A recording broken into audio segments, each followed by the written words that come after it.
All right, everyone. Well, I'm sorry about the screen there. That's just a slight technical glitch, but we'll get round that in a moment. Good morning to you all. Welcome to 2021 and our first full council of 2021. Lovely to see you all. And we do have some apologies this morning.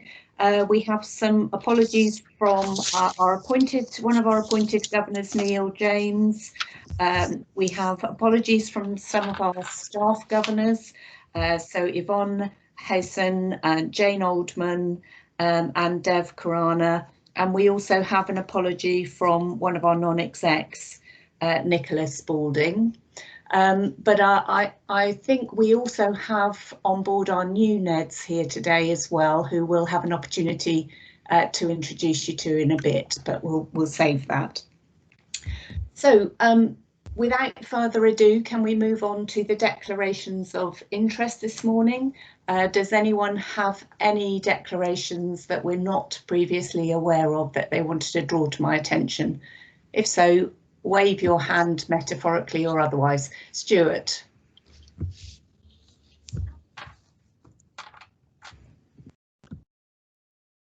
I can't hear you, Stuart, but I can see your hand. Have you got your microphone off or on?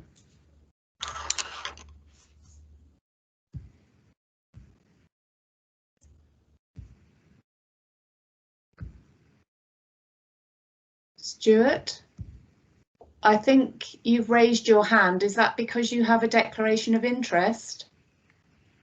In which case, could you turn your microphone on and tell us what that is? No, hands come down. Okay, well, we'll take that as not being a declaration of interest and we'll move on. So can we look, please, first of all, at the minutes of the previous meeting? First of all, we'll go through them for accuracy. Page 1, 2, 3, 4, and 5. If there are no hands raised, I will take that as being a signal that they are a true and accurate record and that you approve those minutes. Thank you for that. So actions, I don't believe there are any. Am I correct there? Yeah, all completed. Thank you. Lovely. So now we're going to move on to the main part of the meeting today.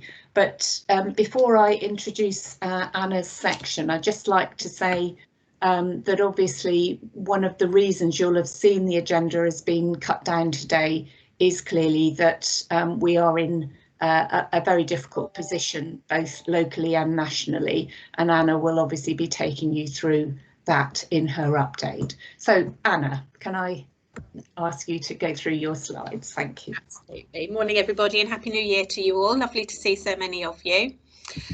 I'll give you a quick update. Are we going to share the slides, Anna? Yeah, I'm just doing it, Anna. Sorry. That's all right. So I'll start off by saying really that the hospital is incredibly busy at the moment with activity in terms of patients who are positive with COVID. And to give you a little bit of context, at this current time, we've got more than double the number of patients in the hospital with COVID compared to our peak in April. So it is it's having a real significant impact on our services. We are continuing to follow the national guidance, both in terms of how we identify, stream and treat patients who are COVID positive, but also in terms of the other services which we are able to deliver at this time. So we have prioritised and diverted our resources in order to be able to treat the patients who are coming to us who are COVID positive. As Anna just indicated, this isn't, this is really off-putting now, I've got some other random presentation, but this, as Anna's indicated, that's all right, as Anna indicated, this isn't unique to us here at the James Paget, a very similar picture across the whole of Norfolk and Waveney, and actually we're working really closely with our colleagues across the whole of Norfolk and Waveney in terms of how we manage this pandemic, but also that, you know, this is being seen across the country. Obviously, we are trying to continue to support our staff as much as we can, okay, Anne. Sorry, I'm just having some technical issues.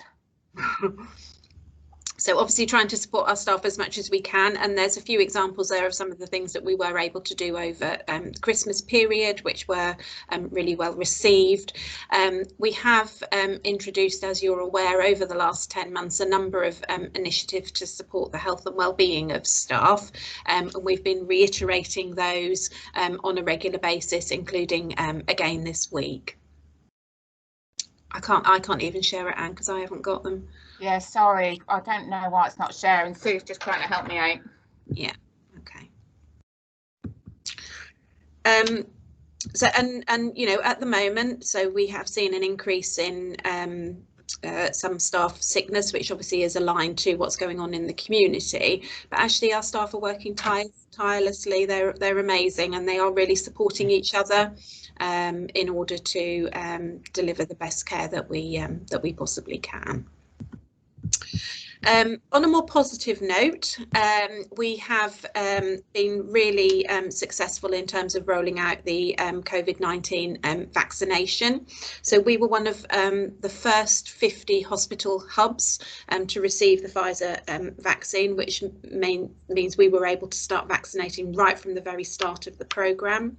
Again, we were following the very clear national guidance in terms of focusing on the most vulnerable in society, so starting with the over 80s, care home workers and care home residents, and then gradually we've been rolling that out to our frontline healthcare workers, both here at the hospital, but also in other organisations working locally with us, and we've now started focusing on that with the introduction of the other vaccine hubs in the community.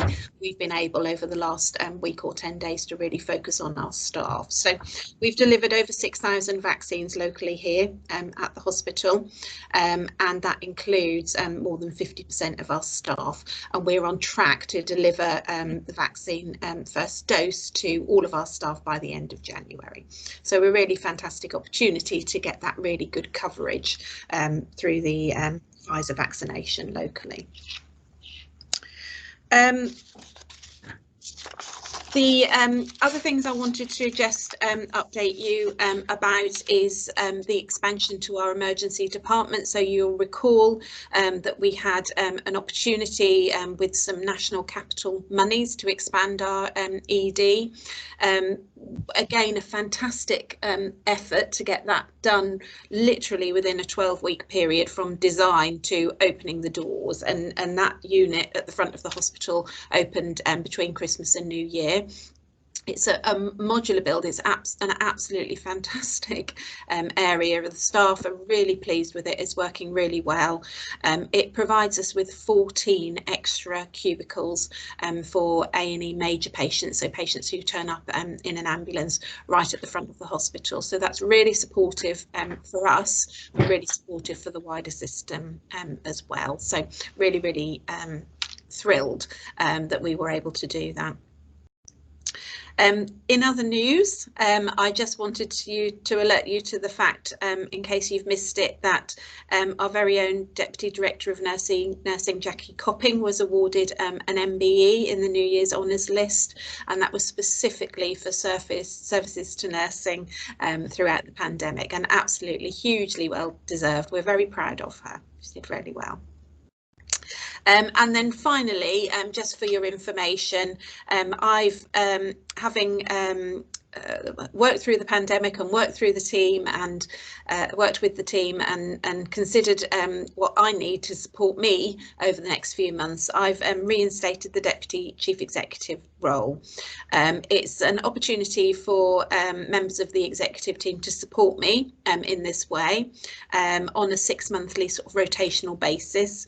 And so the first rotation is Mark Flynn, so he will be doing that role to support me from January to June this year. So just in time for me to finish, Anne. Thank you. Sorry, we've had some real technical issues. Sue wasn't able to share it either, so we're still trying to manage it. Yeah, we've got it in small form at the moment.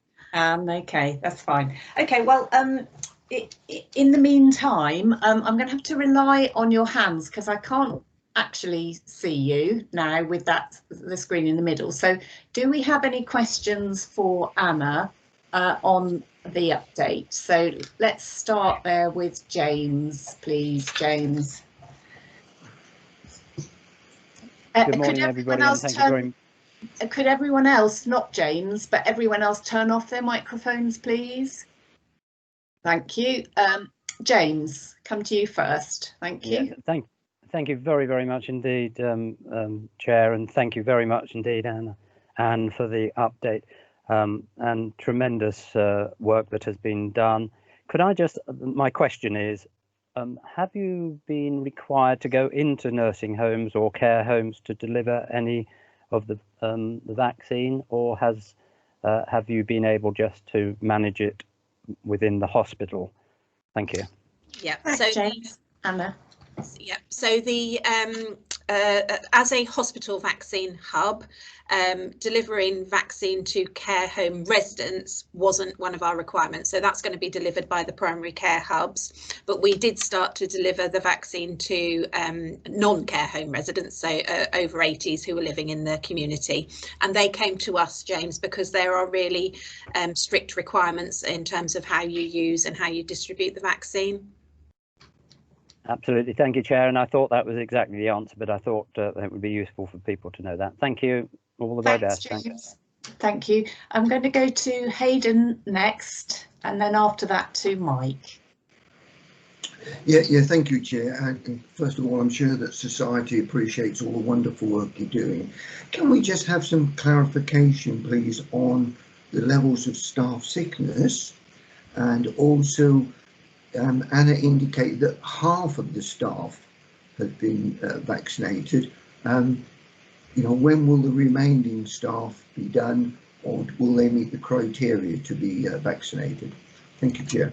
So I'll start with the second part first. So more than half of our staff have been vaccinated already, and that's in a 10-day period, really. So since we started sort of between Christmas and New Year, so in a 2-week period. We're starting with the clinical frontline facing staff, and we're on track, and we have the slots in place, and actually most of them booked for all of the staff to be vaccinated by the end of January. And there is no criteria, it is all for all staff, but we were just prioritising the clinical first. In terms of staff sickness, we have seen and we are seeing an increase, but there are various different types of staff sickness. So there are some staff who are symptomatic and have contracted COVID-19 in line with the amounts we're seeing out in the community. There are others who are asymptomatic, and we've picked those up through the twice weekly testing that we offer to our frontline staff, and so they then have to stay at home and isolate. There are others off because a member of their household is positive, and so they have to isolate for that reason. And then there's a fourth category who are off because they are clinically extremely vulnerable. So they were formerly referred to as the shielders. So we are seeing an increase, nowhere near the levels we had in April, but similar to the kinds of levels that we had in November. Thank you, Anna. Thank you, Hayden. Could I go to Mike now, please?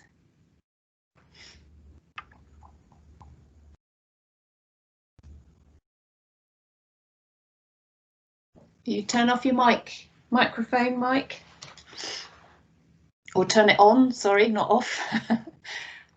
I can see your hand up, but I can't hear you. Yeah, I'm on now, I think. Okay, lovely. That's great. First of all, congratulations, Anna, to you and your staff for all the work you're doing.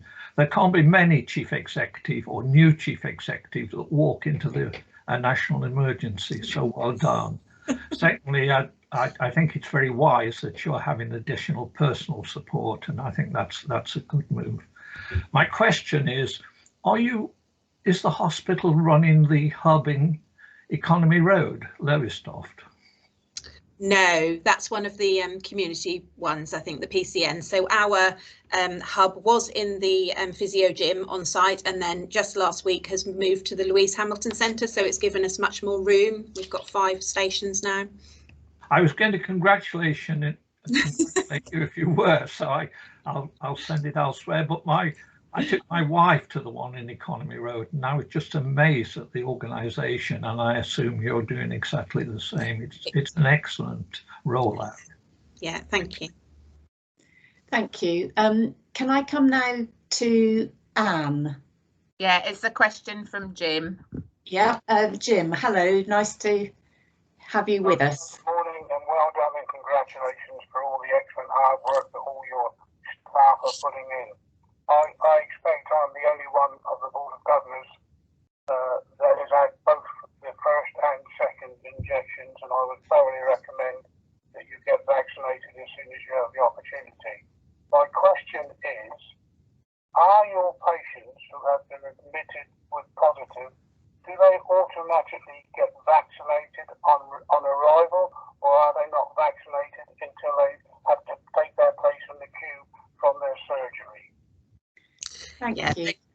So the national guidance at the moment is not around vaccinating inpatients, and you know, of course, there'll be all sorts of reasons for that. So we always look to the national guidance in terms of how we deliver any of these initiatives, and we've been doing exactly the same thing in terms of the rollout of the vaccination, so now those in the community, and it's still the over 80s, and actually most of those have been done in our area, or certainly are booked in, so that will be once they get home. You know, that clearly if they're in hospital, they're probably not well enough to be given a vaccine of this sort at the time.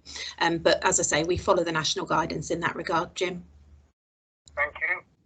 Thank you.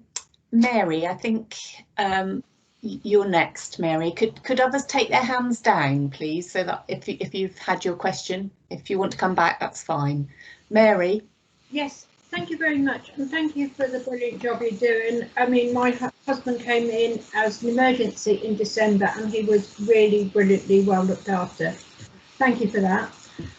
Just, this might sound a daft question, but if staff have had COVID, do they still have to have the vaccine? Yeah, absolutely. And again, that's the national steer at the moment, and mostly because the trials are still going on with the vaccine, you know, so we still don't know how much protection it provides and for how long for everybody. So the guidance at the moment is, even if you have had COVID previously, you still have the vaccine. And that's the same for patients as well. So the same for the over 80s in the community as well. Yeah, thanks, Anna. Okay, Mary? Yes, thank you for that, yes. That's great, thank you. Can I come to Ben now, please? Good morning. Congratulations to the hospital's MBE, representing, I dare say, the whole hospital. Brilliant. One of my questions was answered already. I'm coming back to sickness, then rather more intangible, perhaps, notion of stress, mental sickness, just is something that is in the media. I would be interested whether you kind of how you're monitoring and what your way forward might be. You know, have you got any indication already for numbers, or probably that's not appropriate, but it's more the process of how you're going through it. Thanks, Ben. Anna, would you like to? Yeah, so we always monitor our sickness in terms of reasons for sickness absence, and often there is quite a proportion of staff who will be off sick due to stress and anxiety, and as we know, not always related to work, not always related to home, sometimes a bit of both. So we always do that categorisation, and we look at that in detail through the People and Culture Committee, and then what initiatives we need to put in place. But over the last 10 months, we've really enhanced our offer in terms of how we can support staff in the widest sense, so including in terms of their health and well-being, including their mental well-being.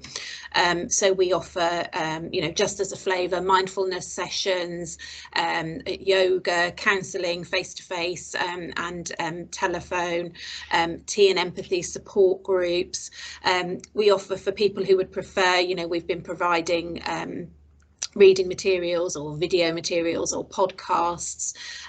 We've enhanced our areas, our staff rest areas, so that if people need to, you know, have a bit of time away, they've got an opportunity to do that. And we've done some work to a number of areas around the trust to make them a bit nicer, you know, a bit less clinical and a bit more staff well-being friendly. And there's a whole host of things, and as I say, we keep reiterating to staff on a regular basis, but also asking staff what would help them with their well-being. We've done some support in terms of financial advice support as well for staff, because, you know, some staff and their families have been really impacted.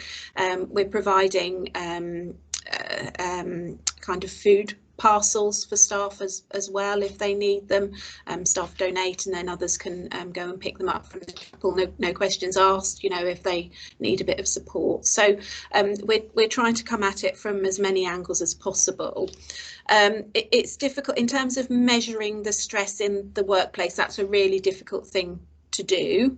And what we are trying to do is to support line managers to spot that, and, you know, to help intervene if we can and when we can. But it is a worry, because, you know, at these times, and it's not just stressful at work, it can be stressful outside of work as well. Thank you. And I dare say the sort of pastoral, kind of I'm groping for the term, what we call them, the vicars, the chaplaincy team. Chaplains, that's the word. Yeah. Beg your pardon. Yeah, they're a huge support, as are the we've got staff wellbeing champions across the trust. Yes. And our Freedom to Speak Up guardians, they're a big support as well. So, you know, people have got a number of avenues that they can tap into should they want to. Okay. Thank you, Anna. That's a very comprehensive response there. Thank you. Thank you very much. Thanks, Ben. Mike, you've still got your hand up. Is that because you want to come back with another question? Okay, thank you. So Anna, thank you. I think we've given quite a lot of time to Anna's report, because obviously we recognise that governors may have a lot of questions around the operation of the hospital, but we do have a finite time set aside for the meeting today. So we're going to move on now to the rest of the slides that obviously are from the non-exec directors. So I'm going to start with my own, if I may. I've alluded already to the fact that because our numbers of people in the community with COVID and obviously within the hospital are higher now than they were at the start of the pandemic in the first wave, and if you recall, we did quite a lot at that time to streamline our governance processes, including our meetings. And in fact, we didn't have Governor's Council for a few months, and we streamlined also our board level governance. Given that we're in a more extreme situation now than we were then, we are doing a similar thing, but at the moment we and we'll come back a bit later in terms of talking about how that might affect governors' meetings, but in terms of board meetings, we've looked, Anna and I, at how we can streamline those while still concentrating on providing assurance that the most urgent issues are being dealt with. So we'll be reporting that at our board meeting next week. Non-exec directors are continuing to work very, very hard in the background, and whilst they're not on site mostly, obviously we're looking at getting our assurance in other ways, really important role for us at the moment is providing pastoral support and care to our exec and making them feel like you know, that we're giving them the support that they need when they're so tired and so overworked at the moment. So we're all taking that role very, very seriously. I'm meeting more regularly, sort of outside board meetings virtually with those non-execs to keep them informed. And I'm having regular catch-ups, more regular catch-ups than would normally happen with Anna, so that I can be the sort of main conduit of information back and forth. We have completed all the performance reviews for the non-execs, and again, you'll receive a report in overview of that at some point. The new NEDs, and I'd like at this point, perhaps if you won't be able to be seen because there's a slide in the way, so we'll wait till the slides are down again, but we've got Karen Knight who's with us today, and we have John Hennessy, our new NEDs who have joined us since the 1st of January and already actively engaged in their induction and getting themselves up to speed. Some of the stuff I've been doing since I spoke to you last, well, there's been several consultant interviews. The most recent one was a rheumatology consultant appointed just before Christmas. Anna and I regularly meet with our MPs to keep them up to date. And my most recent meeting was with Peter Aldous just after New Year. Also, I meet as regularly as I can, usually once a month, with the lead and the deputy lead governor, and that was last done in December, to keep governors as up to date as we can, and obviously for you to use the lead and the deputy lead governor as a conduit for your questions or concerns if you have any, or if you're not able to contact Anne or Sue. You know, it's another way of getting your concerns raised and to have answers in between your council meetings should you need them. Thank you. Other news, and we'll be looking at this again a bit later on. Norfolk and Waveney had confirmation nationally, national confirmation that we have now become an integrated care system, or will become one from April 21. And so as part of that, we're looking at how we review and revise our aims and ambitions regarding collaboration with others. We have, however, had to postpone the hospitals group meetings that was actually planned for this month, and we did also cancel one in December, and that was due to the fact that they need the chief executives and the highest level, if you like, from the exec to attend at a time when obviously their time has to be prioritised on other things. So we haven't abandoned that, it's just on hold for the moment whilst we get through the worst of this very, very challenging time. But I continue to engage myself with all the other chairs and chief execs in the region. I attend regularly the Norfolk and Waveney Chairs Oversight Group, and we have a meeting of that again next week. There are many NHS providers virtual events, which I try to get to as many of those as I can, as well as the Good Governance Institute webinars, which are there to provide support in these difficult times for both chairs and for NEDs. And also, I'm in touch with chairs across the country through the Chairs WhatsApp group, which again has been very, very useful in terms of checking and balancing and seeing whether we're doing what others are doing, feeding ideas in where we've got ideas that others haven't, and providing mutual support to other chairs. And I've also been asked, it's not on the slide, but I have been asked to mentor and support the new chair of the Hertfordshire Trust, who started on the 1st of January, and that will be an ongoing relationship, a sort of buddying relationship that I've had the first meeting with her, and we'll be meeting monthly from now on until she feels she doesn't need that support anymore. So that again, I think, was a recognition of the fact that we're able to offer that kind of support in these difficult times. So any questions for me before we move on? Okay, thank you. So could I move then to the next slide, which is David. Is David around for patient safety and quality? Lovely. Thanks, David. Thanks. Just a brief review of patient safety and quality. The committee now meets on a monthly basis and will continue to do so, though we try and keep the meetings short because of the pressures on the hospital. And one of the ways we review things is through dashboards, and it's just the first bullet points to highlight the number of issues that come to us that we have asked for more information about, and getting some deep dives. And we have these scheduled into the work programme, and obviously some of these we're asked nationally, and particularly what's called nosocomial infections. I never quite worked out why that should be, but what they mean is hospital acquired infections, and particularly the issue of hospital acquired COVID. And the other listed there, surgical site infections, I think we've mentioned before, caesarean section rates, falls and pressure ulcers. We've also mentioned before, and sometimes there are fluctuations in the numbers, but there have been slightly high, and we sometimes are outliers. And so we ask for more information about these particular issues. Within there is controlled drugs, and there was an issue around controlled drugs, and we've had 2 external audits of the controlled drug situation, and that appears to be under control.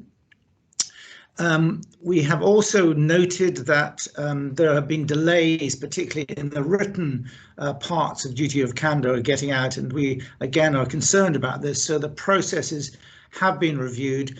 Communication, we think, in terms of phone call and verbal communications, okay, but there have been delays in letters. So the process have been reviewed and put in place to improve that. And in fact, there was a presentation just before Christmas to a grand round about the duty of candour to highlight the importance of this to staff.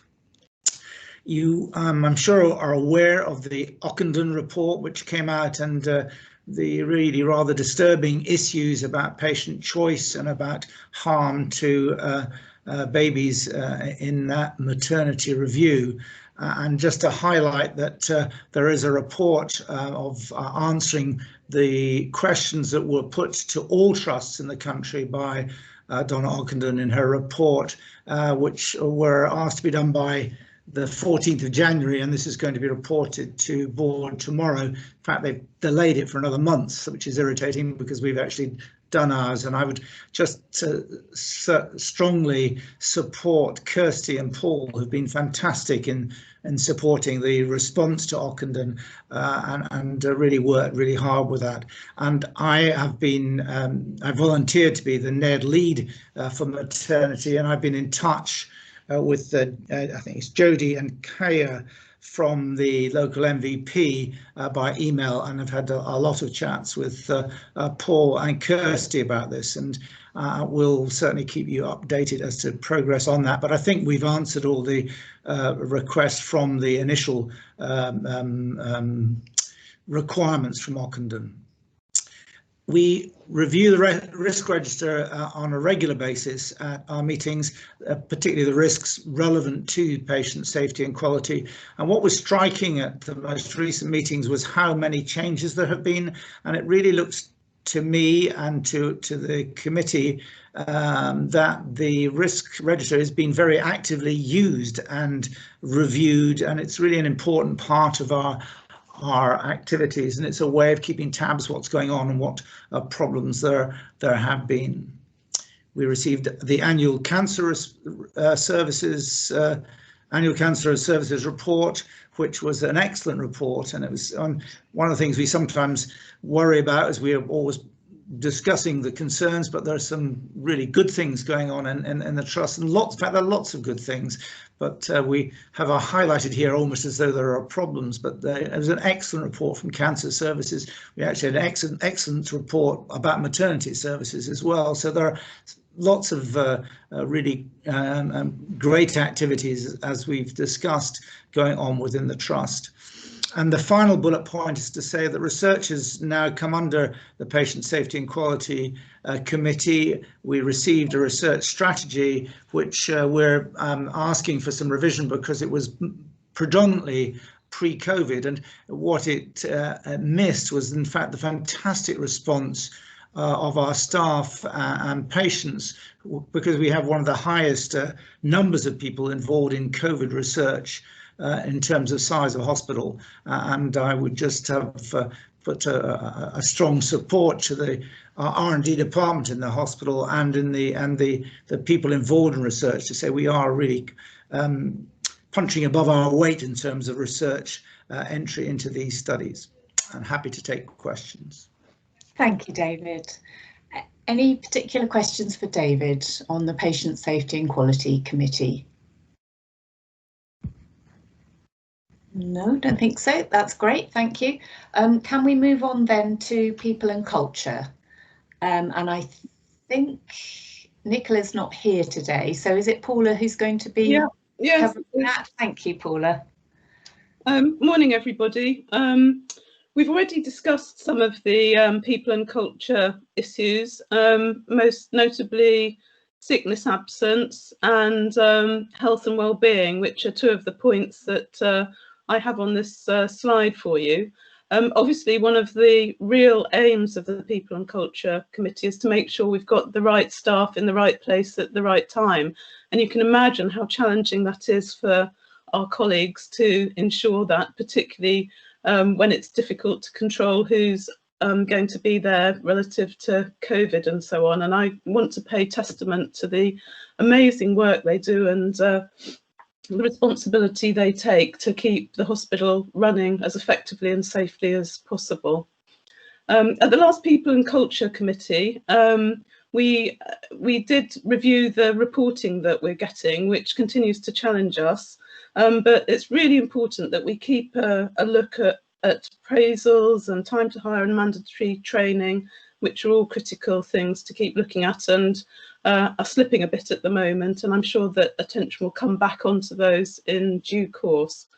On a more positive note, the points that are on this slide about agency costs and inclusion network in place now shows that some very good progress is being made with some of the issues that have challenged us. So lots to do, but some good progress there as well. Thank you, Paula. As Paula indicated, I think you probably had a lot of questions there already for Anna around staff, but if there are any more, please do feel free to ask any questions at this stage.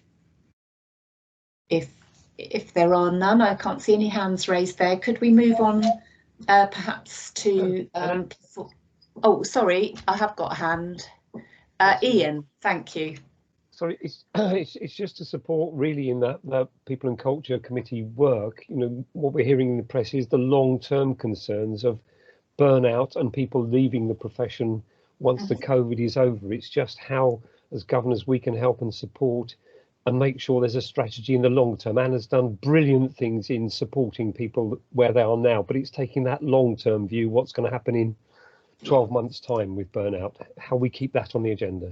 Well, we keep that on the agenda through the existing strategy that we have, the People and Culture Strategy, Ian, which obviously that committee is in place to review on a regular basis and to check progress against that. So it isn't actually just about COVID at all. COVID has totally exacerbated existing problems within the health service in terms of trying to support people. So there is, and that is the reason we have that committee, to enable us to have that assurance given to the board. And you'll notice when you look at the board papers that we do have a full staff workforce report each time, which again gives a better indication of that detail. Paula, did you want to come back in there? Yeah, I just wanted to echo what Ian was saying and give him assurance that, in fact, I raised the very same issue in a note to Anna this morning.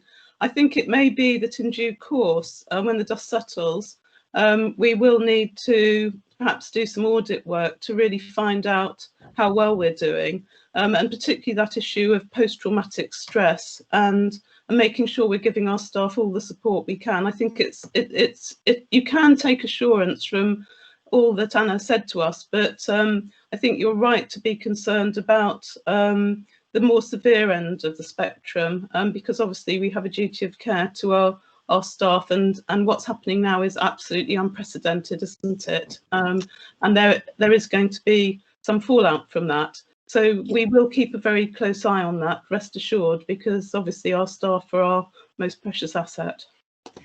Thank you, Paula. And again, to provide assurance to all the governors, this is very much the work of the board, and it's the board that monitors and has that responsibility rather than the Council of Governors. So, you know, I think we've got to be clear that the operational requirements are ones which we and the strategic ones, the ones looking forward, are the ones that the board obviously has on a regular basis as part of its day-to-day work.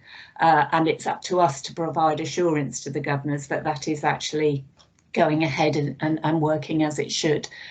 So, you know, it is very supportive of you all, I think, to have focused on staff, and I'm sure that our staff will actually welcome the fact that you're interested in their well-being, and we will of course keep that as a very, very high priority, because as Paula says, we can't manage without our staff doing well for themselves and for each other, and it's a really strong focus within the hospital at the moment, and always has been. It is part of our culture to care for each other, and you know, that genuinely is something that I see when I wander around the hospital on a daily basis.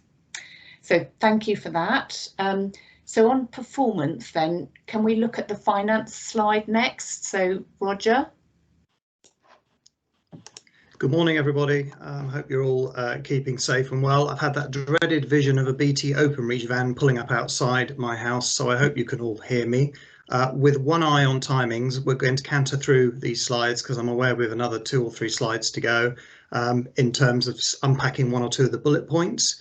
The first in relation, of course, to our financial position. This has been reviewed and signed off by the board for what has been the 3rd version of the Trust financial plan and budget for this year. This included confirmation that the Phase 3 activity plan remained unaltered from earlier this year, and that all resources budgeted to deliver the Phase 3 activity plan have remained within the financial plans, plus indications that both the overall STP position and the Trust position were improving. In terms of activity and moving into savings, as you can see, these are ahead of plan in terms of the savings, with nearly 5 million, I think, forecast. The challenge, of course, remains, as I've talked to you all about in previous presentations, finding recurrent savings that we can look at again and again in a way that's consistent with our values and, of course, the current context that we're in. You'll see also reference to capital spend and the potential overspend, and the plans being explored to offset this risk by year end. These kind of include things like deferring schemes, if safe to do so, into the next financial year, looking at using other programmes to enable funding to be delivered by other projects, and possible further public dividend capital funding for capital costs related to COVID. In terms of cash, this continues to be healthy. We look at this on a 13-week monitoring period or a monitoring cycle. And as I say, from a cash flow point of view, this continues to be healthy. In relation to updates, we've had updates on service line reporting to report to you on. This is really reflecting the trend where the ability of services to influence income generation has reduced, with a trend towards more blocked or guaranteed income contracts rather than payment by results. So we've been focusing on making sure that we have accurate costing and benchmarking as part of our activity to try and improve overall our financial performance. In terms of ED, Anna's already spoken about the fabulous extension and the great work that's gone into that. We were originally allocated 2.2 million to get this done in August. This left us a funding gap.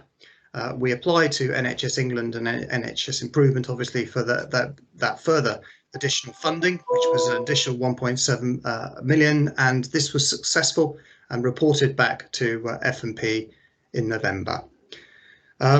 Finally, and very quickly, I've realised this is my final governor session before I step down at the end of the month. A huge thank you from me to all of you for what you do. My colleague Paula has taken over the chair from December and already is doing her usual high quality job in that role. It's been a real pleasure and privilege to work with governors and so many other good people, and I hope not to be a stranger to you all moving forwards. Any questions?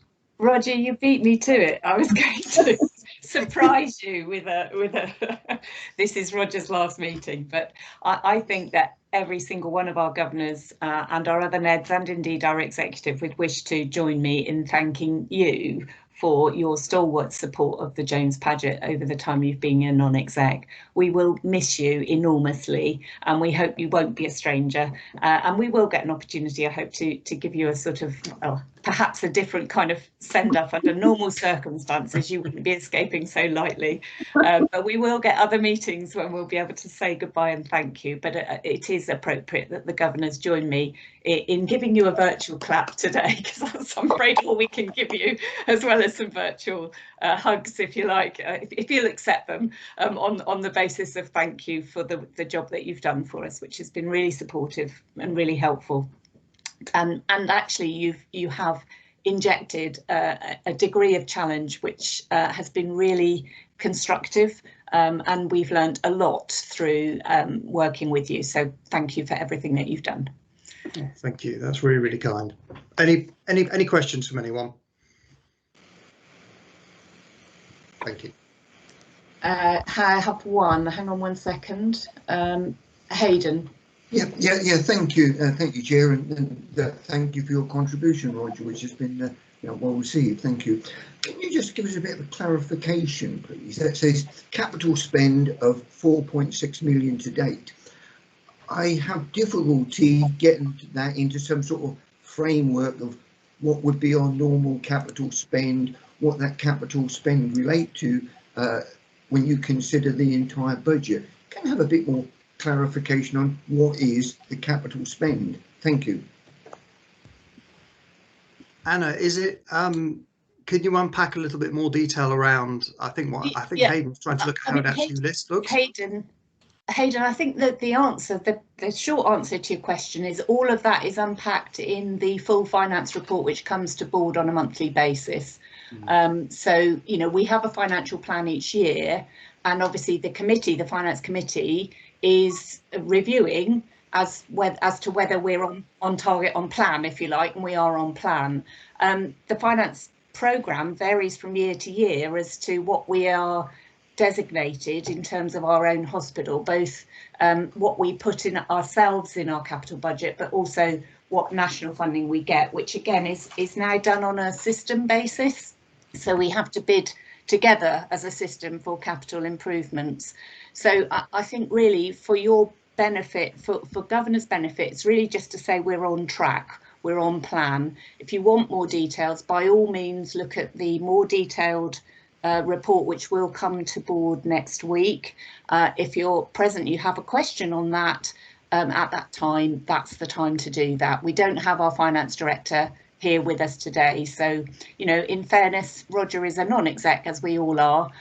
We're there to actually check and challenge rather than to deliver. So if you have an operational question, come to the board and pose it at that point. All right. Okay, thanks, Hayden. Okay, I'm going to have to move us on because we are, I'm afraid, running quite short of time. So targets. Paula, are you going to do that one? Yep, I am. Lovely, thank you. Okay, so very briefly, in the interest of time, as you have heard, the number of COVID cases has considerably impacted on patient flow throughout the hospital, and has, first of all, affected receival of ambulances and emergency department performance. Despite the new facilities that you've heard about, that was almost full and working to capacity as soon as it was commissioned, and it's really good that we managed to do that, but we're still under a lot of pressure. And I'm afraid that the not so good news is that along working with our system partners, elective surgery other than cancer and urgent surgery has had to be postponed in order that we can cope with the numbers of COVID patients coming through our doors. So we have had to focus. Related to that, we've had to be very careful about mitigating clinical harm to those who now remain on the waiting list, and the pressure on that is going to get more challenging. But that's now looked at in detail at David's clinical safety committee, and we're looking more at the performance aspects of it at the finance and performance committee. There's some good news that we are trying to keep pace with cancer, and I'm sure that that will probably come under further pressure in due course. One of the things that is challenging is the number of medically optimised patients who are ready for discharge, which was up to about 90 at the last count. And we've had news this morning of regional and national working on that, including the possible use of not just community facilities and social care backup, but the possible use of hotels locally in order that we can discharge patients and make way for those who are most severely ill and most need our help. So I think that's about it in terms of summary. Happy to take questions, but you probably want to crack on, Anna. Yes, if people do have any questions, as I say, I think we probably dealt with most of those through Anna's, in terms of the performance and so on. What I would say is we're not being measured at the moment on any of the normal measurements for performance. The government and the NHSIE, are very aware that we are in an emergency situation, and therefore the fact that, we are seeing much lower levels than we would wish, and in terms of our performance. That is mirrored very much across not just our region, but across the country. And, I know that staff will do everything they possibly can when they can to improve that. But I don't think there's much merit in, looking at the figures and saying what can we do about it at this point. That again, that's very much a board focus, and one where we are concentrating on ensuring that those that are having to wait are kept as safe as they can be in that period of time. It is a question of priorities at this point. Okay, so can I move then, if we haven't got questions there, to audit, please? Yeah, morning. Stephen, morning. Good morning, all. I'll be as quick as I can, Anna. I'm just cantering through the slides. The charitable fund piece at the top was the committee actually received just the audit findings. They were very clean and a testimony to the team, I think I have to say, in these particular times. The full accounts were approved by the board in December, the charitable board in December. We're going to continue to monitor changes to overseas visitors, which is outlined. The losses that are mentioned there were on 2 wards, which were outliers, so we're having another look as to why that was happening with a further report. The key financial systems, that was mainly around invoicing. A good report. We just had one medium risk and a couple of low risks which are being dealt with, so no concerns from me. Generally, the internal audit programme is on track for the end of the financial year, and again, no concerns. And building on what David was saying earlier, the duty of candour is being added to the audit programme in terms of the processes that we are using, with any with seeking recommendations for any areas of improvement, and obviously highlighting any weaknesses. That's it. I'm happy to take any questions. Thank you, Stephen. Any questions for Stephen on audit? Okay, thank you. Well, that concludes this part of the meeting, and I would please ask your forbearance as governors. I know that you enjoy and take advantage generally of a longer period of time for questions, but I would ask you to reflect on the fact that what we're trying to do is maintain contact with governors, but in a way which enables us to if you like, manage and prioritise our time as we should be doing in this time of emergency. So whilst I know that you would prefer to have the opportunity to ask more questions, I would rather have some contact and maintain our meetings than cancel them at this stage. So I hope we can get your support on that moving forwards. So can we now move please to the next item, Anne, on the agenda around the appointments, please?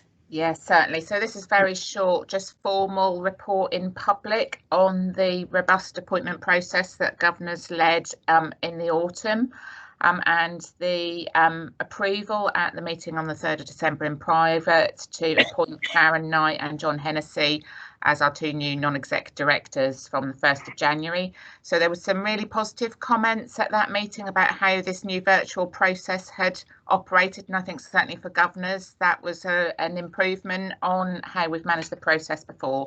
So we will be making a formal announcement probably later in the month, but as Anna's already said, they're already undertaking their board inductions, so welcome, and I'm sorry to see Roger go, but we've already talked about that. So thank you.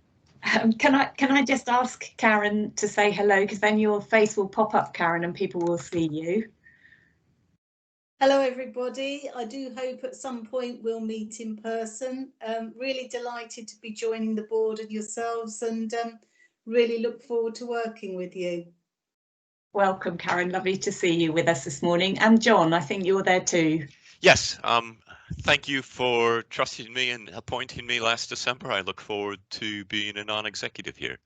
I think that I spent the last 2 years at Norfolk and Norwich and involved with the ICS, so I'm hopeful that we can continue to work and work well with our partners in the health economy. Thank you. Thank you. That's lovely. James, do you have a question? Right, just a very quick one. I'm just going to ask Karen, how is your leg? Because I understand you broke it. Thank you very much for your kind interest. Yes, it's getting better. So, Brilliant. Thank you. Still hopping. Still hopping. Hop carefully, Karen, is what I say. Right. Okay. So thank you for that, Anne. Do we need to approve that formally then? No, we've already done it. It was just for information in public. That's right. Okay. Yeah. So where are we now then? Is there another item? Yeah. One more. Yeah, item 6. Item 6. I'll be brief. There's quite a lot of paperwork here, which I'll presume you've all read. So the process for appraising the chair and the non-exec directors is revised every year. Normally we would take this through Governors, nomination, remuneration, but obviously due to the pandemic we haven't. So what you've got here is a summary of the process, the timeline and the forms that we use. What I do indicate in the paper is that we will be having a Governor's Nomination Remuneration Committee in February to look at the outcome of this year, which was delayed obviously due to the pandemic. But actually, because of the situation at the moment, I think we will bring that direct to council in March rather than putting an additional meeting in. So in terms of the process going forward, obviously we need an approved process for when we're able to do this year's performance reviews. The only thing that I've changed, other than tweaking a few things, is for the chair's review. We had a new form that was required by NHS Improvement. So now we've just changed it. So that's the main form. We'll just have an additional trust form that gives us that extra bit of information that we want as part of our fit and proper person and succession planning. So nothing else to say on that really. I have delayed the timeline slightly, so normally we would start this in late January, but I've indicated we'll start in mid-February, but obviously depending on what happens we may need to delay that further. But if you're happy to approve, then obviously we'll have that process in place when we need it. Thank you, Anne. That's really helpful. It may well be that we'll have national guidance to delay it a bit further. We don't know yet, but at the moment we're just putting it off for a month or so, simply because of all the circumstances that you'll understand. So are there any questions for Anne on that? It's just really to approve the process, nothing else. Ian. It's not really a question, it's not appropriate in timing, but just a marker. Appendix 6, which is the Governor's involvement in that. Could we put that on a future agenda item to make sure that we are doing what's needed in support of this? I say today's not the day and it's not the time in the current process, but I don't want it to be lost. Can I just respond to that, Anna? Of course you can. Yeah. Yeah, this was something we'd put in with a previous council just to enable governors to make notes after meetings if they had something they wanted to sort of ultimately feed into the process. We haven't used it in this council, mainly, I suppose, because we're in the situation we are. So, and ultimately, not that many governors used it. So it's just there if governors want to use it. So Ian, all it is at the end of the year when governors are asked for their particular views on a non-exec or myself, it's really important that that is evidence-based, not just a kind of impression. And so this form gives people an opportunity to actually cite an example of something that either they thought was good or something they felt needed improvement. So it's really an aid memoir, if you like, for the individual governors to be able to then summarise at the end of the year with examples their particular views about the non-execs. Okay, good. So are we then happy to approve the process? Yep, I have. That's brilliant. Thank you all very much indeed. Anne, I think we can take that as an approval for that. So at this point, I think if I can get back to my agenda, hang on one sec. Doesn't want to come up. Here we go. Sorry, any other business? Yeah, it's only any other business, I think, and any questions from the public. But so any other business, first of all, if you'd like to raise your hand if you have. Jane. Yes. No? Good Yes, morning. yeah, Yeah, good sorry. morning. Yeah. Firstly, I just want to obviously add to my thanks for all hard work that's been going on with yourselves and Anna and Anne and the team and all the staff at the pageant. I'd just like that to be minuted because I know I said, but I really feel so strongly that they just need to know how really grateful we are for all the hard work that they're doing on our behalf, and the vaccination program as well. As my friend who still works at the pageant was really grateful. She got hers yesterday because she's 60 and fat, she said. So so that's why she got hers. But everybody's very grateful, I know.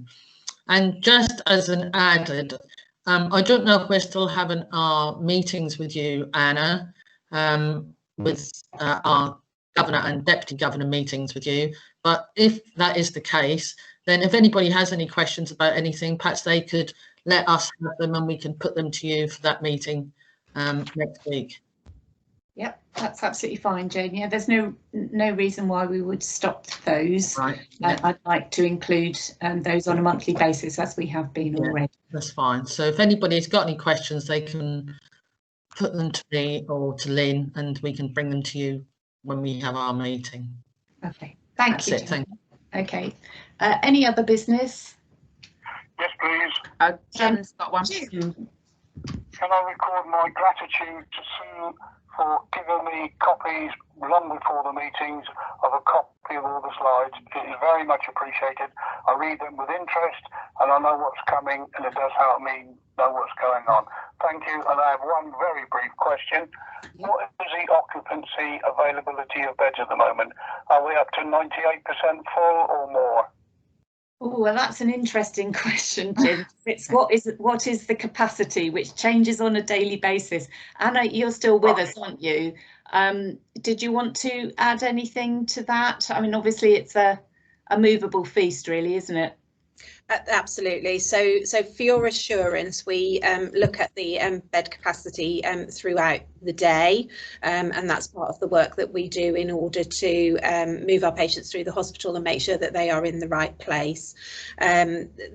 You know, I can't give you a figure. If I gave you a figure at this moment in time, it would be different, you know, an hour further down. But in terms of are we making sure that we use all of the available capacity to us, I can absolutely give you assurance that that is part of the operational work we do on a minute by minute basis. Thank you. That's fine. Any other business? Jane, is that a legacy hand or a new hand? A legacy hand. Okay, that's lovely. Thanks for your question, Jim, and thank you all. I think if there's no other business and no other questions from anyone outside the meeting, we're going to draw this particular part of the public meeting to a close, and we need to log on again for the meeting to be held in private. So I'll see you all very shortly. Thank you very much indeed. Thank you.